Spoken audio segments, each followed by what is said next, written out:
Hey guys, for today's video, ituturo ko kung paano magpa-verified pro badge kay Racket.ph. Pero bago tayo magsimula, ano nga ba ang verified pro badge at bakit ito mahalaga?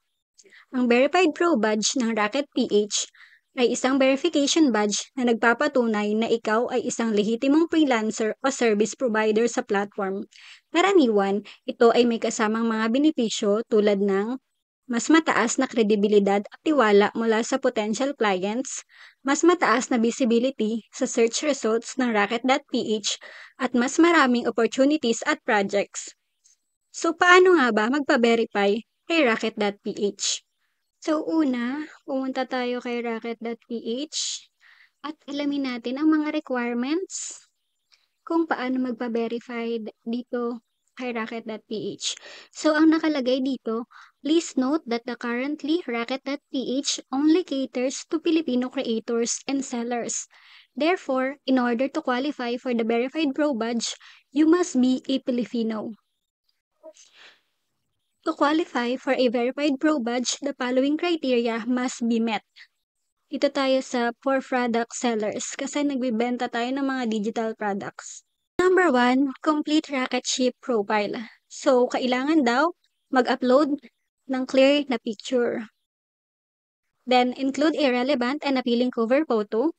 Write a comprehensive and informative bio.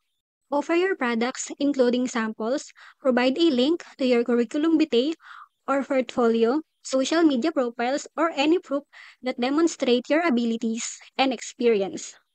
Number 2, if your product is related to your roles or services, you should have relevant experience demonstrated through past work, testimonials, or relevant documentation if applicable. And number 3, must align with our Racket content guidelines and not contain inappropriate, harmful, or offensive content. They must comply with all legal and ethical requirements, including copyright and intellectual property rights. Number 4, must provide at least 3 proof customer satisfactions or sales. And then, may note dito sa baba, sabi, please note that if the proof of customer satisfaction is deemed insufficient, we may request additional proof of sale.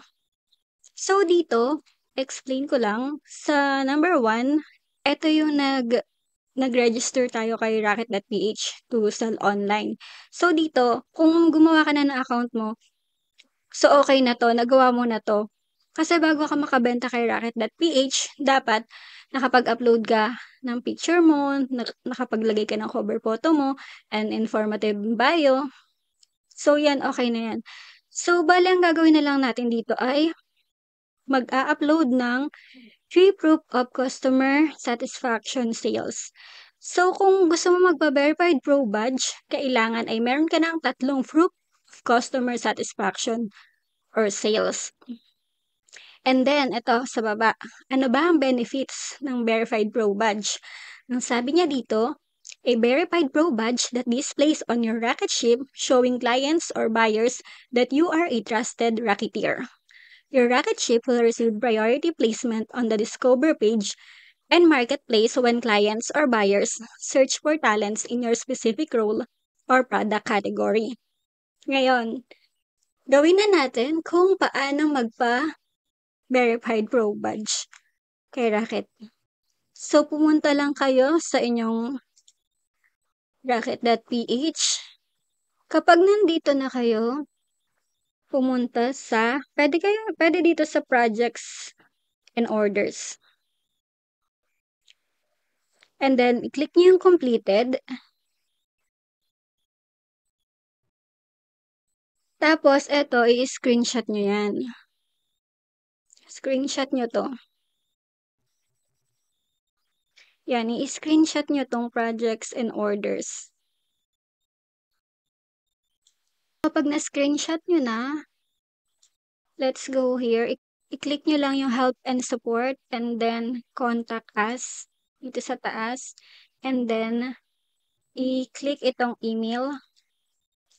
Ngayon, dito sa email, kailangan nyo lang sagutan. Ito, fill outan nyo to. Ilagay nyo lang yung name nyo, tapos yung email address na gamit nyo sa Rocket.ph. Tapos dito, ito yung in-email ko sa kanila. Gayahin nyo na lang to kung gusto nyo. I hope you're having a great day. So, ayan. Control C. So, ayan. Kopyahin nyo na lang to kung gusto nyo. And then, dito sa add button ng ito, dyan nyo i-upload yung screenshot nyo kanina. Yan. Upload nyo yan dyan.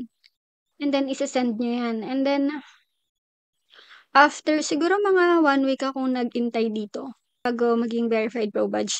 And then, mag-email sila sa inyo. Ito yung sabi nila. Congratulations. You just got verified pro badge on Rocket.ph. You are one of the few to qualify for this award which comes with the school badge on your profile to make you stand out.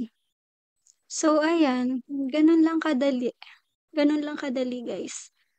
Ang maipapayo ko lang sa mga gustong magsimulang magbenta ng digital products ay pag-aralan munang mabuti ang inyong niche o uri ng produkto na gusto nyong ibenta. Mahalaga na may sapat kayong kaalaman at research bago pumasok sa kahit anong niche. Iwasan natin agad maniwala sa mga content na nagpapakita ng mabilis na kita sa loob ng ilang araw o linggo. Hindi po lahat ng nakikita natin online ay buong katotohanan. Habang tayo ay tumatagal sa pagbebenta ng digital products, mas nagiging malinaw kung alin ang realistic at alin ang medyo exaggerated. At ang pinaka-importante sa lahat sa pagbebenta ng digital products ay ang marketing. Kailangan mong malaman kung paano mo epektibong maipakikilala at maiaalok ang produkto mo sa tamang audience. Kahit gaano pa kaganda ang produkto mo, kung hindi ito nakikita ng mga taong nangangailangan nito, mahihirapan ka rin sa sales. Kaya pagtuunan din ng pansin ang pag-aaral sa tamang marketing strategies. Good luck sa atin guys and happy selling digital products! See you on my next video.